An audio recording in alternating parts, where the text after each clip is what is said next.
les hommes viennent à la repentance, puis tous soient sauvés. Il y en a qui répondent oui au message, d'autres répondent non au message, quand que le message est prêché et est apporté. Et c'est une grâce de recevoir ce don-là de la foi, de recevoir cette grâce-là de faire partie du peuple de Dieu, de répondre oui à l'invitation de Dieu. Des fois, on a l'impression que, oh Seigneur, on va te faire plaisir, hein? On fait partie de ton corps, on va dire oui à tout ce que Jésus a fait. Mais si on pourrait comprendre, saisir la grandeur de l'appel de Dieu, oh boy, merci Seigneur, merci Seigneur. On était captifs, puis tout à coup, on est rendu libre. Des fois, il faut réaliser comment nous étions captifs des choses de ce monde. Puis là, il y a des cris qui montent dans notre cœur de liberté. Tu sais, quand tu es captif, puis tout à coup, tu sens la liberté.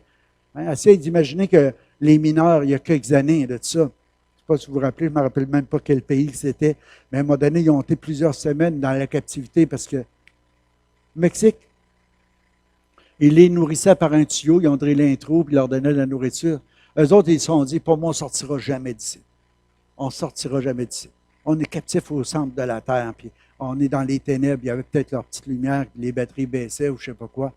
Mais imagine qu'à un moment donné, quand ils ont sorti de là, comment ils devaient se sentir.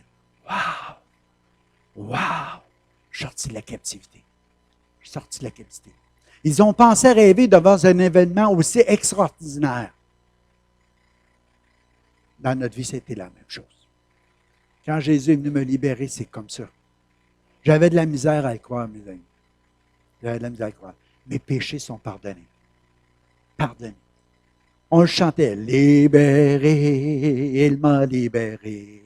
Libéré, oui, j'ai la victoire. Libéré du péché, de son pouvoir. Gloire à Dieu. Il m'a libéré. Il m'a vraiment libéré.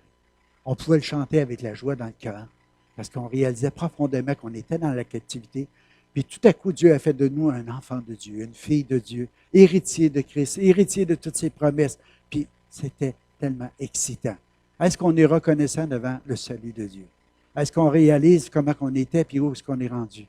Libéré des esprits méchants, libéré de la captivité du péché, du pouvoir, libéré de tout cet esclavage-là, tout à coup affranchi, libre entré dans les sanctuaires de Dieu. On peut revenir dans les demeures de Dieu, dans la présence de Dieu. Puis je pense que peut-être qu'on comprend un peu, quand on regarde la joie que le peuple avait, un peu qu'est-ce qu'on a vécu même dans les années du renouveau, où c'est qu'à un moment donné, on riait, on criait, on s'excitait, parce que tout à coup, on sentait que le Seigneur nous avait glorifiés, justifiés, rachetés. C'est comme on l'a chanté ce matin, toute l'œuvre de Dieu dans nos vies, dans nos cœurs, ça nous débordait la présence de Dieu, la gloire de Dieu qui descendait, l'esprit d'amour du Père qui était répandu dans nos cœurs, de savoir qu'on était aimés de Dieu, malgré qu'on n'était pas aimable. Quelle joie qui était là. Quelle joie. Ah, plus, Seigneur. Plus. Plus. Pour moi, c'est Dieu qui a inventé ce mot-là. Hein?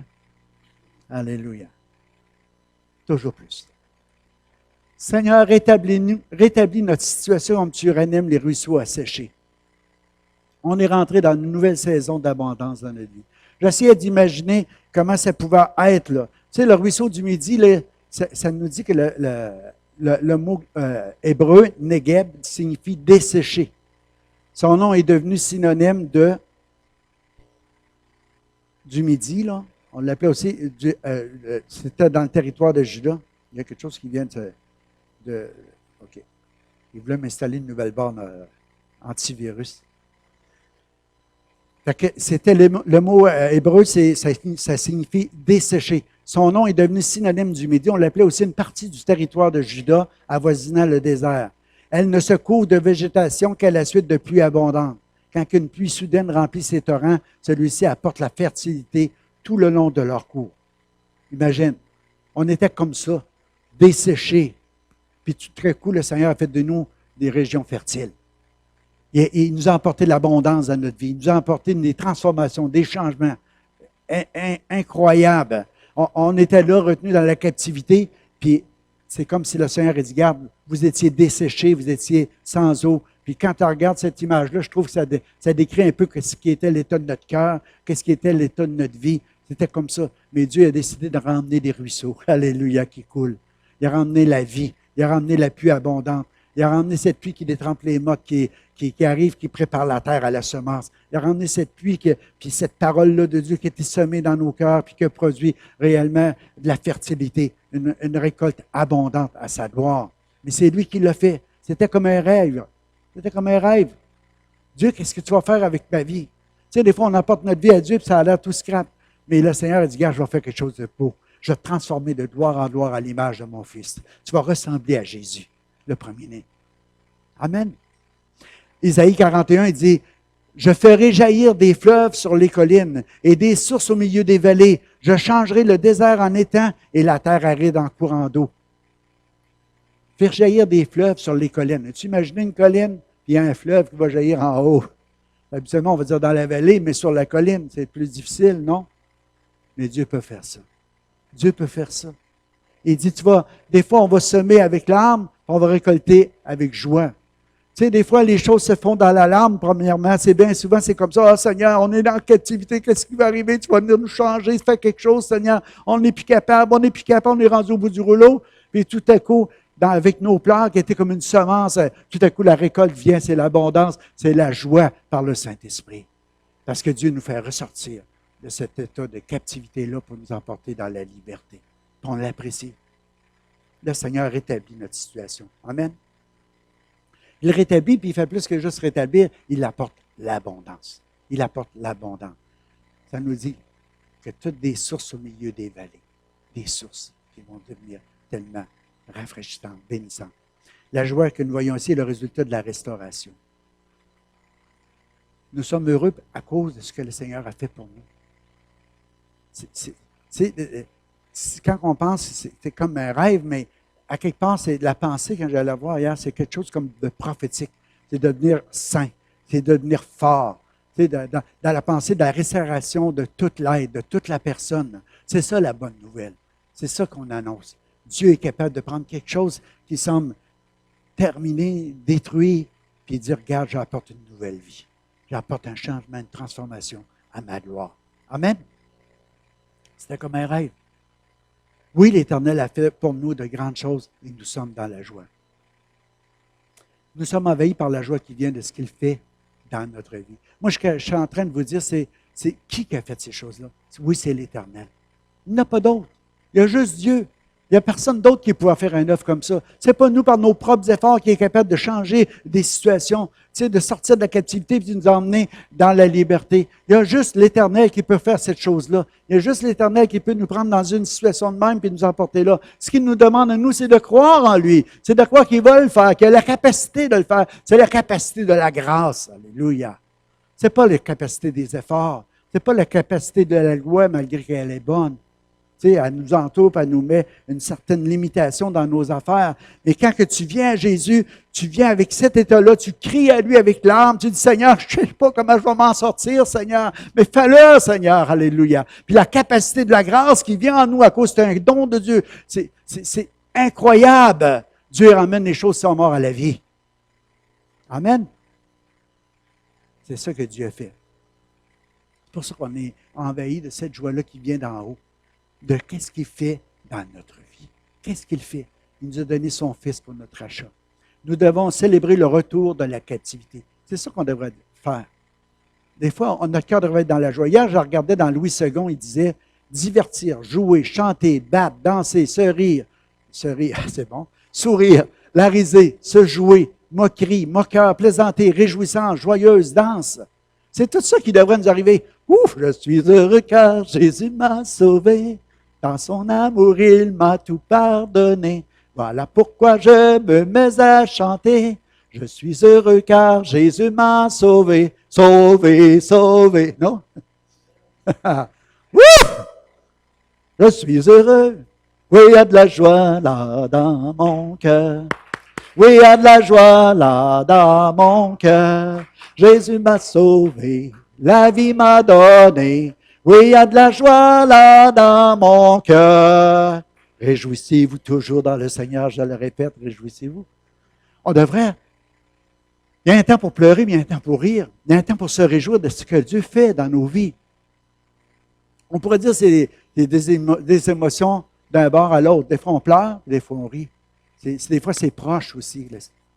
Des fois, c'est proche aussi, les deux. Mais à quelque part, le Seigneur, il veut qu'on se réjouisse de notre salut. Philippiens 4.8 nous dit, « En tout cas, frères et sœurs, j'aime cette traduction-là. En tout cas, frères et sœurs, voici ce qui doit vous intéresser. Tout ce qui est vrai et mérite d'être respecté, tout ce qui est juste et pur, tout ce qu'on peut aimer et approuver, tout ce qui est très bon et ce qui mérite des félicitations. » C'est ça qui devrait faire l'objet de nos pensées. Comment il y en a qui disent, « Moi, je veux voir ce rêve se réaliser dans ma vie. » Des fois, on traverse des moments difficiles, des moments d'épreuve. Il y en a de toutes les sortes. Mais on peut rêver à la restauration avec Dieu. Ne limitez jamais Dieu, ni sa grâce envers vous et envers chacun de nous. Amen. C'est parce que Dieu a le pouvoir de restaurer. Psaume 127, 1. C'est pour ça que l'Éternel a fait pour nous des grandes choses. C'est drôle, hein? C'est que le psaume qui suit, si l'Éternel ne bâtit la maison, ceux qui bâtissent en vain. Tu peux te lever de bonne heure, te coucher tard, travailler fort, puis il va en donner autant à ses bien-aimés pendant leur sommeil. Puis le mot bien-aimé, c'est le même mot, c'est le même nom qu'on a donné à Salomon. Il s'appelait, c'était, attendez un peu, je vais dire son nom, là. Jédidja. En tout cas, c'était le nom qu'on a donné à Salomon. Parce que Salomon, il a eu un rêve à un moment donné, puis Dieu, c'est comme si le Seigneur disait, c'est quoi tu vas avoir? Parce qu'il se sentait incapable de prendre soin du peuple de Dieu, de devenir le roi à la place de David. Puis il voyait que c'était quelque chose d'énorme pour lui. Puis il dit, accorde-moi la sagesse. Devant un si grand peuple, j'ai besoin de ta sagesse. J'ai besoin du discernement. J'ai besoin de la réflexion. J'ai besoin de réellement de savoir comment faire. Puis vous savez, quand tu demandes la sagesse à Dieu, c'est la haine du mal. C'est le commencement de la sagesse, c'est la haine du mal. C'est de savoir dire qu'est-ce qui est bon, qu'est-ce qui est bien, Seigneur. Puis à cause de cette prière-là, Dieu il a dit à Salomon, je vais te donner plus que ça. Je vais te donner je vais te donner la sagesse, je vais te donner la renommée, je vais te donner la gloire, je vais te donner aussi la richesse, je vais te donner toutes les choses que tu as besoin. Parce que tu as demandé la bonne chose. Toutes les autres choses vont être accordées. Il y a juste la sagesse qui va t'emporter à être riche, à être prospère. Et tu ne demandes pas pour ça, mais Dieu t'accorde dans sa sagesse le bon discernement pour les choses les meilleures dans ta vie. On va s'arrêter là dans la vie de Salomon, mais il dit, si l'Éternel ne bâtit la maison, c'est quand Dieu te fait sortir de la captivité, puis tu viens à cet endroit-là de liberté, tu dis, Dieu, maintenant, enseigne-moi tes plans, tes projets, enseigne-moi ta parole, révèle-moi comment tu veux que je bâtisse la maison. Parce que si je ne bâtis pas la maison selon le plan de Dieu, ça ne donne rien. Dieu, il va en donner autant à ses bien-aimés pendant leur sommeil. Il l'a fait pour Salomon pendant son sommeil. Il a révélé. Il a accordé après ça toutes les choses qu'il avait besoin pour toute sa vie.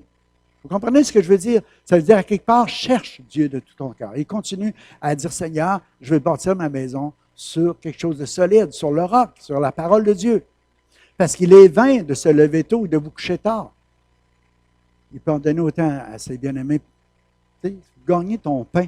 Il y en a qui mettent toute l'emphase là-dessus dans leur vie, gagner ton pain. Dieu en donne autant à ceux qui lui sont chers pendant qu'ils dorment. Fait que ça veut dire d'avoir des bonnes priorités de vie, de savoir discerner ce que Dieu veut, tout ce qui mérite l'approbation de Dieu, les choses que le Seigneur veut. Proverbe 10, 22 dit, c'est la bénédiction de l'Éternel qui enrichit, il ne fait suivre d'aucun chagrin. Allez, pensez-y la gang. Pensez-y un petit peu. Tu ne veux pas avoir de chagrin?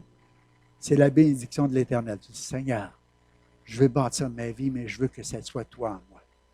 Moi avec toi. Toi et moi. Ensemble, Seigneur.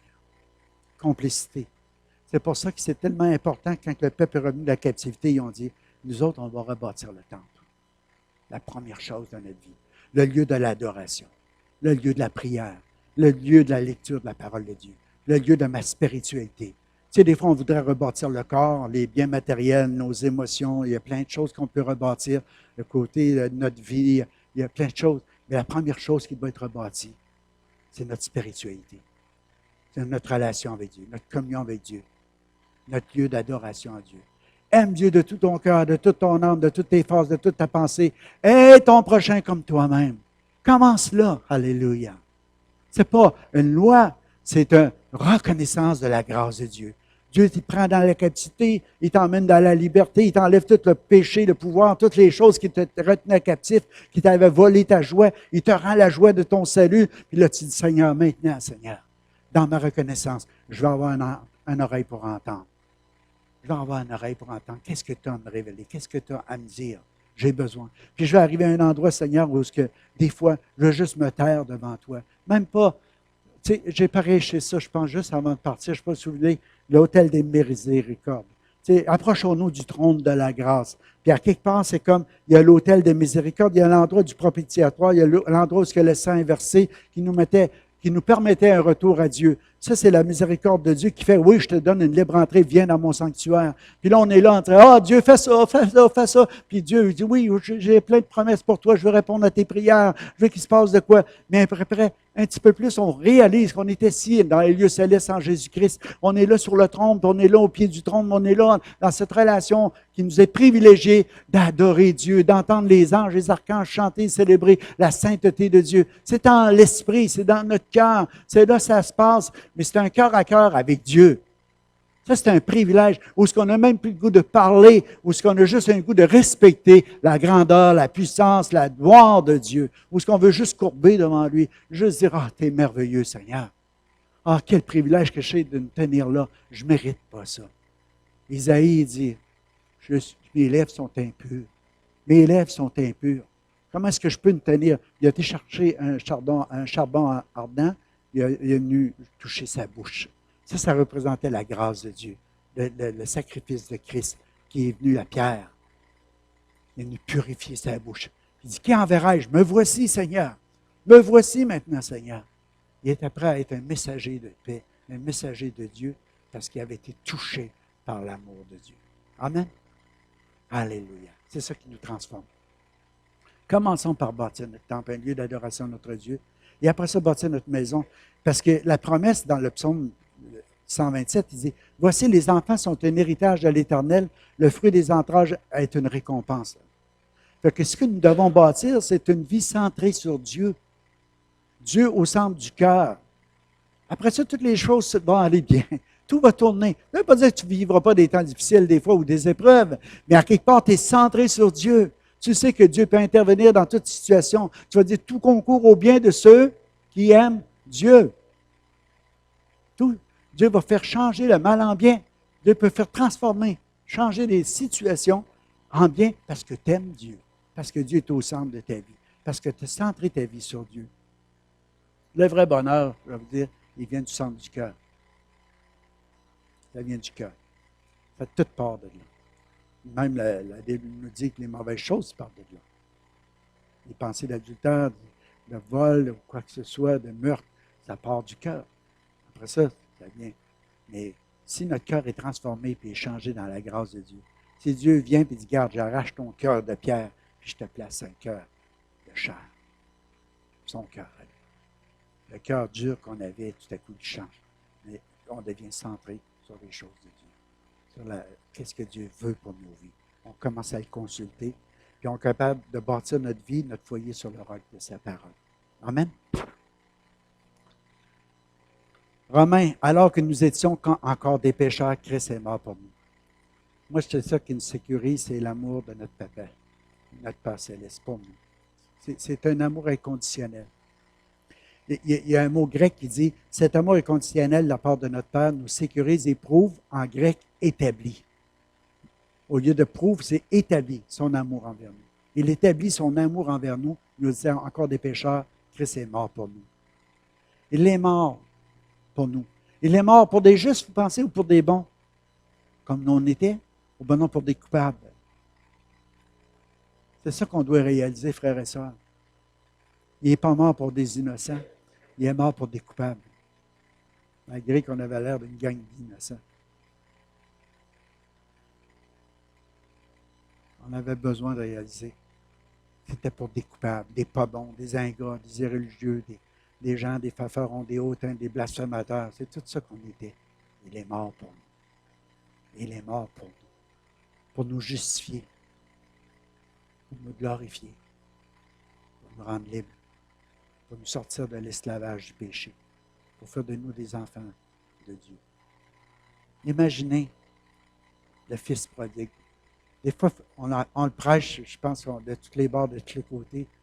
Luc 15. Luc 15. Mais c'est tellement bon de réaliser que quand le fils est revenu, avec ses justifications, avec ses belles pensées, avec ses raisonnements, le père est sorti à sa rencontre et blablabla, bla, bla, bla, et il n'a même pas entendu. Il l'a pris dans ses bras. Tuer le veau gras, la fête, la réjouissance, le party, on va avoir du fun. Mon fils est mort, il est revenu à la vie. C'est juste ça qu'il y avait dans le cœur du Père. On était des pécheurs, des coupables. Ça aurait été facile de faire son procès. Ça aurait été facile de lui dire, écoute, ma justice, mon gars, là, c'est que tu as dépensé l'héritage, tu as été avec les femmes de mauvaise vie, tu as été avec les prostituées. Regarde, tu as fini comme ça, tu as soigné des cochons puis des juifs, ça ne marche pas, cette histoire-là. On ne doit pas toucher au porc. Fait que ma justice dit, là, coupable, tu vas payer pour. Ah, ma miséricorde dit, écoute, on va faire quelque chose.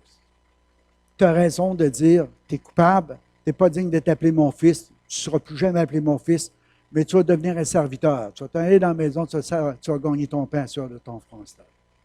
Mais regarde, j'ai quand même miséricorde, je pourrais juste te rejeter, mais je t'accepte et je vais te donner un salaire pareil. Ça, c'est la miséricorde. Mais la grâce, c'est...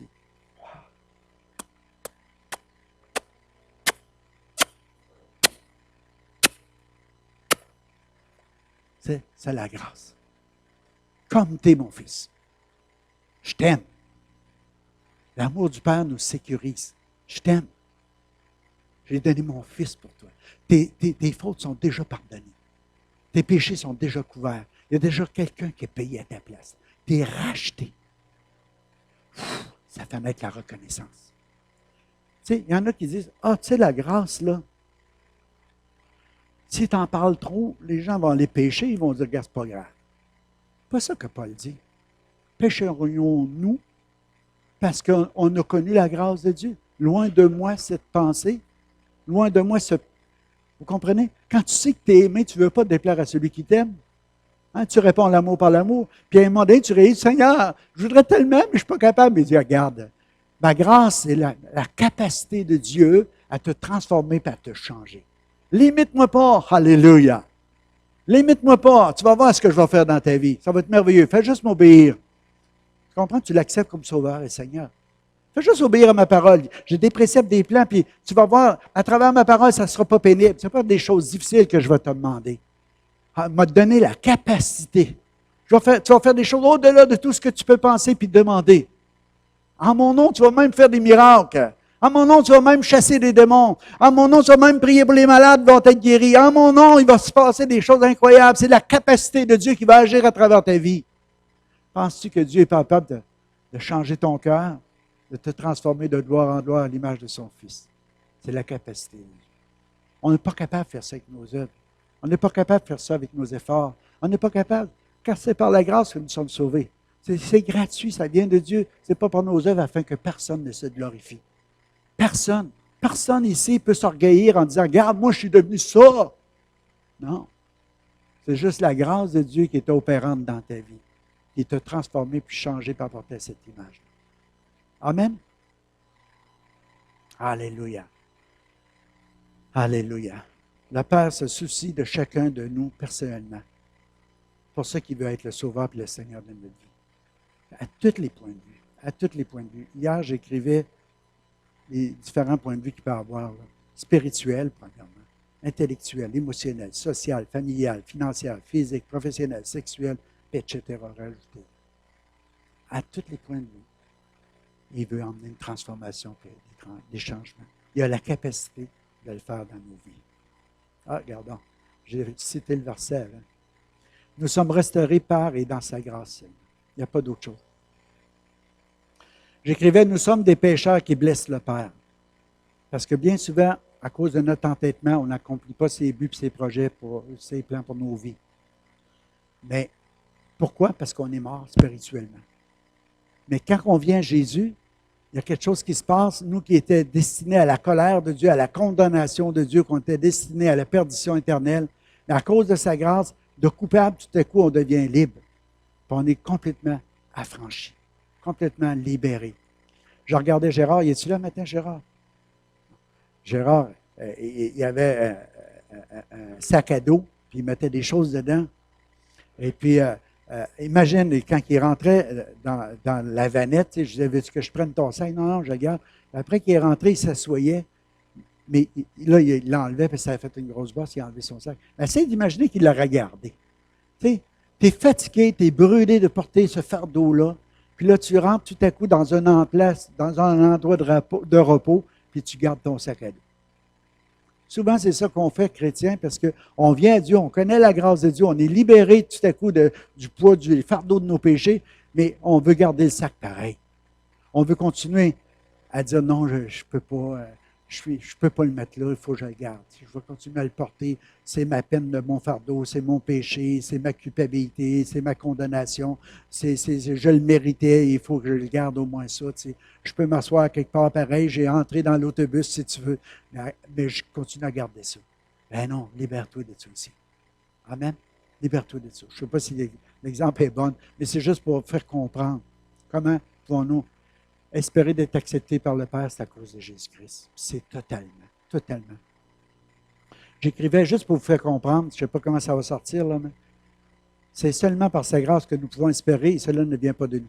Le Père a fait de grandes choses pour nous. Le Père, poussé par son amour, nous propose sa faveur imméritée. Sa justice nous a accordé ce que nous méritions, le châtiment. Sa miséricorde nous aura accordé des largesses de sa part. Un peu comme le Fils prodigue, je racontais tantôt. Il a décidé de nous faire grâce en disant, son Fils va subir le châtiment à notre place. Et que la puissance de son amour et son intérêt pour chacun de nous, c'est ça qui va nous transformer. Son intérêt. Je t'aime. Tu es mon fils, tu es ma fille, je t'aime. Puis regarde, moi je vois des choses que tu ne peux pas imaginer en toi. Tu ne peux pas voir encore. Je vois ça d'un point de vue différent. Ça, c'est la grandeur de Dieu, la puissance de Dieu. J'avais entendu une fois, je ne sais pas si vous avez entendu ça, un sculpteur, il a une grosse pièce de bois, puis il est en train de sculpter, puis quelqu'un, il parle avec comment, il dit, je suis en train de dégager l'œuvre d'art.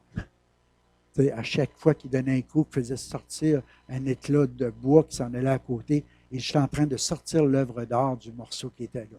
C'était brut, mais moi je suis en train de faire. Puis Dieu est en train de faire ça avec sa parole, puis par son esprit, puis il fait partir des choses dans nos vies, puis il est en train de faire sortir l'œuvre d'art qu'il voit en nous, par sa grâce et sa miséricorde. Amen. Alléluia. Le Père est tellement bon en toutes choses. C'est vrai, hein? Vous savez ce qu'il fait? On va lire ensemble dans le psaume 103. Je termine avec ça. Psaume 103, verset 8.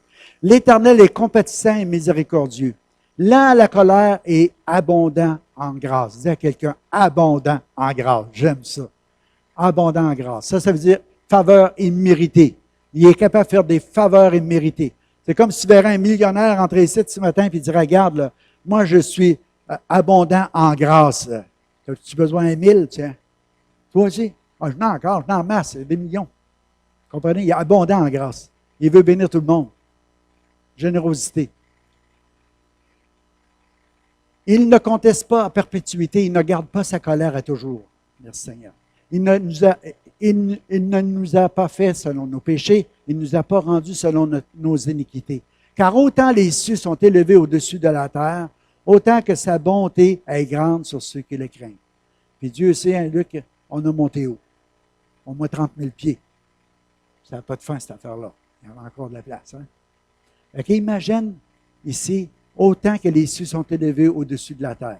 Quand il a écrit ça, il n'y avait pas les avions, il n'y avait pas les fusées, il n'y avait pas les choses qu'on voit aujourd'hui, il n'y avait pas les télescopes qu'on connaît. Tu sais, des affaires qu'ils vont lancer un signal, puis à des milliers d'années-lumière, tout à coup, ça rebondit, ça revient. Puis on peut dire qu'ils sont à 35 000 années-lumière de la Terre.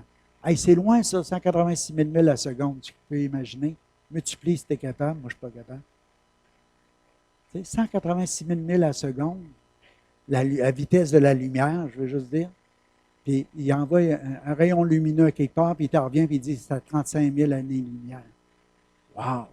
C'est loin, ça. C'est loin, ça. Puis au-dessus encore de tout ça, c'est dit, autant les cieux sont élevés au-dessus de la terre, autant sa bonté est grande sur ceux qui le craignent. sur ceux qui révèrent son nom. C'est ceux qui l'acceptent comme Sauveur et Seigneur. Il a éloigné de nous nos iniquités, autant que l'Orient est éloigné de l'Occident. Tu te rapproches par là, et l'autre, il se rapproche aussi. Tu comprends? Ça n'a jamais, jamais, jamais de fait. Tu peux juste tomber en bas.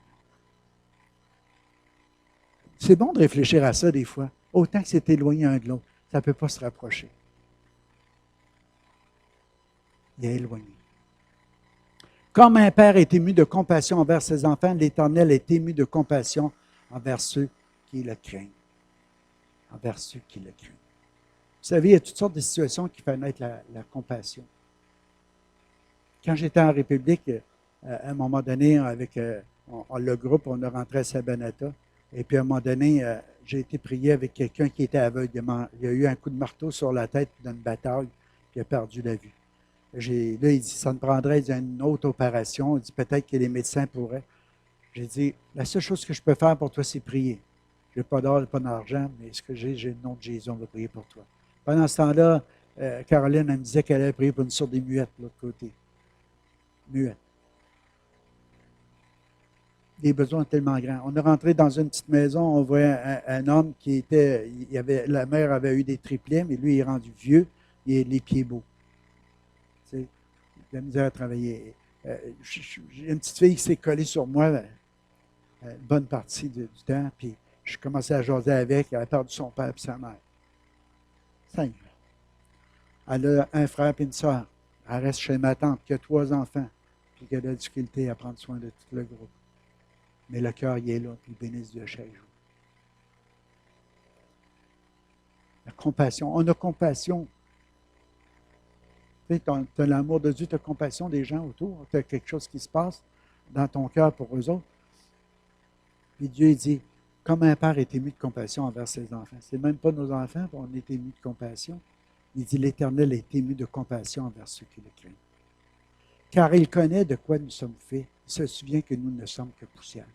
Il connaît notre état de faiblesse. Il connaît notre fragilité. Il connaît qu'on est juste de la poussière, qu'on n'a pas de force en soi.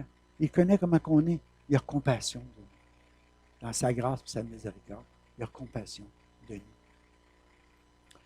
Que je trouve que tout ça, c'est pour ça que j'ai marqué, nous sommes invités à marcher et à vivre par la foi, parce que c'est mon juste vivra par la foi. Mon juste vivra par la foi. Pourquoi mon juste vivra par la foi? Parce que c'est juste parce qu'on croit qu'il nous a tellement aimés qu'il a envoyé son Fils unique mourir sur la croix pour chacun de nous, afin qu'aucun périsse, mais que tous viennent à la repentance et que tous soient sauvés. C'est par la foi. Mon juste vivra par la foi. On ne peut pas le faire autrement. C'est juste de croire en lui, de croire dans les capacités de Dieu, de croire dans la miséricorde de Dieu, dans la compassion de Dieu, de croire que sa parole est vraie. Qu'est-ce qu'il dit est vérité. Amen. Il ne nous rend pas selon nos manquements, mes amis. Il ne nous rend pas selon nos péchés. Il éloigne ça de nous. À cause de Jésus-Christ. À cause de l'œuvre de la croix. Éphésiens 2,4, il dit, « Mais Dieu est si riche en bonté, lorsque nous étions encore plongés dans la mort à cause de nos désobéissances, il s'est chargé de nous avec amour et nous a conduits vers une vie nouvelle en nous communiquant la vie même du Christ. N'est-ce pas pure grâce que vous avez pu être sauvés? » La vie même du Christ, la même vie que Jésus, il nous l'a communiquée en chacun de nous. Juste croire dans l'œuvre de Christ, dans qu'est-ce que c'est qu'il a désiré pour notre vie. Fait que je vous ai dit de terminer, ça l'est. Mais ce matin, pouvons-nous réaliser ce que le Seigneur a fait pour chacun de nous? Pouvons-nous être reconnaissants? Pouvons-nous avoir cette joie-là? Wow! Ce goût de crier. Tu sais, j'essayais d'imaginer hier quand il disait, en revenant de la captivité, le peuple, il revenait, puis là, dans leur cœur, ils se souvenaient comment c'était avant. Puis là, tout à coup, il y avait comme le privilège de revenir dans la présence de Dieu à Jérusalem, de monter vers le temple, même s'il y avait de la ruine, même s'il y avait des choses qui avaient été détruites. En même temps, ça nous dit même dans d'autres passages ailleurs que les plus vieux revenaient en pleurant, puis les jeunes revenaient avec la joie. Il y en a qui sortaient de la captivité, ils étaient jeunes, ils n'avaient pas connu d'autre chose que la captivité. Mais les pères, eux autres, avaient connu la première gloire du temple, puis ils avaient l'impression de revenir. Bien, ils disaient, il faut reconstruire la deuxième quand ils ont tout simplement, comment on dit quand quand on présente une nouvelle maison, là, tu sais, la crémaillère, mais dédicace. Quand on a fait la dédicace du temple, tu sais, il y en a qui pleuraient parce qu'ils se souvenaient de la première gloire, de ce que c'était, puis d'autres, ils disaient, au moins, on a un temple, alléluia, un lieu d'adoration, un lieu qui se passe quelque chose. J'essayais d'imaginer hier le peuple juif, puis les Arabes, des fois qu'on les entend aussi, quand que... je sais pas là. Oh, ça marche, cette affaire-là! Tu sais, essaies d'imaginer avec le langue qu'est-ce qu'ils pouvaient faire, là, tu sais, puis il y a des cris de joie, puis tu sais, on revient chez nous, on revient au temple, on revient à un lieu de fraternité, d'adoration. Tu sais, il y a ce qui est bon, ce qui est doux, ce qui est agréable pour des frères et des sœurs d'être ensemble. C'est comme l'huile qui coule, qui descend, puis qui coule sur la barbe d'Aaron, sur le bord de son vêtement. C'est comme la rosée qui vient de l'Hermon, puis il vient juste comme arroser, faire du bien. C'est comme les frères, des sœurs ensemble. C'est là que Dieu envoie la vie, la bénédiction pour l'éternité. Tu sais, c'est tous des psaumes qui, un retour. Mon cœur est dans la joie quand on me dit allons à la maison de l'Éternel. Tu sais, il y a une joie, il y a une félicité, il y a quelque chose qui est là qui envahit les cœurs. On était prisonniers, on était esclaves, on était en captivité, puis maintenant on est dans la liberté. Un nouveau jour, une nouvelle ère. Et on peut rêver, c'est pas un rêve endormi, ça peut être réveillé. Il y a des choses nouvelles qui sont là, qui vont nous arriver, qui sont sur le point de nous arriver. Dieu va changer. Tu sais, dans les vallées, il va faire des sources. Dans les collines, il va mettre, quoi qu'on a dit tantôt, des cours d'eau. Des choses incroyables. Moi, quand j'étais en Israël, il y a plus que 20 ans maintenant, on avait le privilège de voir que des gens plantaient des arbres un peu partout. Et puis, quand il disait les roses, tu sais, tu t'en vas dans le désert, là, puis c'est sec, tu sais, il n'y a pas grand-chose. Puis tout à coup, quand tu te penches, puis tu regardes comme il faut, il pousse quelque chose. À travers la roche, à travers les affaires, c'était là. Puis les brebis mangeaient ça, puis ta grâce, puis tu sais, il disait qu'il y avait plein de vitamines là-dedans, plein de choses. Mais qu'est-ce qui était touchant, c'est de voir la transformation qui se faisait dans le désert. Bien souvent, on dit le désert avance, puis c'est lui qui prend. Mais les autres, c'est le contraire, ça commençait à reverdir. C'était le contraire qui se passait. Parce que Dieu a promis ça dans la vie des gens. Tu sais, des fois, on en regarde, les vies sont avancées, tout ça, puis tu viens à Jésus comme tu es. Puis la grâce de Dieu, la capacité de Dieu commence à être opérante dans ta vie, puis il y a une transformation qui se fait. Tu dis, wow, de quelqu'un de méchant, il en fait quelqu'un de doux, de bon. De quelqu'un de coléré, il en fait quelque chose de doux. En tout cas, vous pouvez prendre les exemples que vous voulez, mais il y a une transformation que Dieu fait. Fait que ce matin, soyons dans la joie, mes frères et sœurs. Parce que Dieu fait des belles choses, de grandes choses. Notre Dieu fait de grandes et belles choses à travers nos vies, à travers notre assemblée, à travers le peuple haïtien aussi, à travers tout le monde entier. Dieu opère. Sa grâce est opérante. Amen. C'est pour ça qu'on a le plaisir, on a le privilège de l'annoncer. C'est une bonne nouvelle. Amen. Alléluia. Donc, prenons un temps de prière ce matin, juste de réaliser la capacité de Dieu, la grandeur de Dieu, la puissance de Dieu, qui est au-dessus des cieux. Alléluia. Qui éloigne nos péchés autant que l'Orient de l'Occident. Qui dit ce matin que son amour est tellement grand. Il nous aime d'un amour infini, d'un amour inconditionnel. Il voit tellement de possibilités dans ta vie. Ce qu'il veut ce matin, c'est que tu crois en lui. Ce qu'il veut ce matin, c'est que tu viennes à lui, que tu prennes le chemin qui est étroit et resserré, celui qui mène à la vie, que tu passes par la croix du Calvaire, que tu passes par Jésus, qui est mort pour payer pour toutes tes fautes, pour tous tes manquements, pour tous tes péchés. Ce matin, oui, des fois, on a le goût de pleurer sur nos manquements, mais le Seigneur dit maintenant, je vais changer ton rire en allégresse, en joie, parce que je vais te libérer de la captivité. Je vais briser les chaînes qui te retenaient. Puis maintenant, tu vas être libre, libre, libre dans le nom de Jésus. Alléluia. Merci, Père, que tu opères ce matin dans nos cœurs, dans nos vies. Il n'y a pas aucune situation, Seigneur, que tu ne peux pas transformer ou changer, Seigneur. Nous croyons dans tes possibilités, Seigneur, pas dans les nôtres. Alléluia. Fais-le, Père, je te prie ce matin. On veut partir d'ici différent qu'on est venu, Seigneur, en sachant, Seigneur, que ta grâce est infinie pour nous. Merci, Père. Merci, Père. Mille merci. Amen. Amen. Rêve un peu ce matin. Rêve un peu. Pense un peu à qu'est-ce que tu traverses, à qu'est-ce que tu vis. Tu dis, regarde Dieu, je te fais confiance. Je vais décharger ce fardeau-là maintenant, à tes pieds, avec foi, avec confiance, avec assurance, en sachant que c'est toi qui nous secours, Seigneur. Que tu nous secours. Amen. Amen. Alléluia. C'est comme la main de la servante qui va voir sa maîtresse, puis elle attend que sa maîtresse lui donne quelque chose. La Bible nous dit, c'est comme les gardes du matin, il dit, bon, le soleil va se lever, notre job va être fini, on va s'en chez nous, on va être bien. Il comptait sur le matin. La servante a compté sur sa maîtresse pour avoir les choses qu'elle avait besoin, pour accomplir les choses qu'elle avait accomplies. On doit être comme ça devant Dieu, s'attendre à Dieu, s'attendre à lui, parce que c'est lui qui peut faire toute la différence. Amen. Fait que levons-nous ce matin. Y a-t-il un chant de victoire ou quelque chose qu'on pourrait chanter? Le Dieu de victoire habite en moi, non par la vue, mais par la foi. Victoire habite en moi. Levons-nous puis tapons les mains ensemble. Habite en moi. Le Dieu de victoire habite en moi.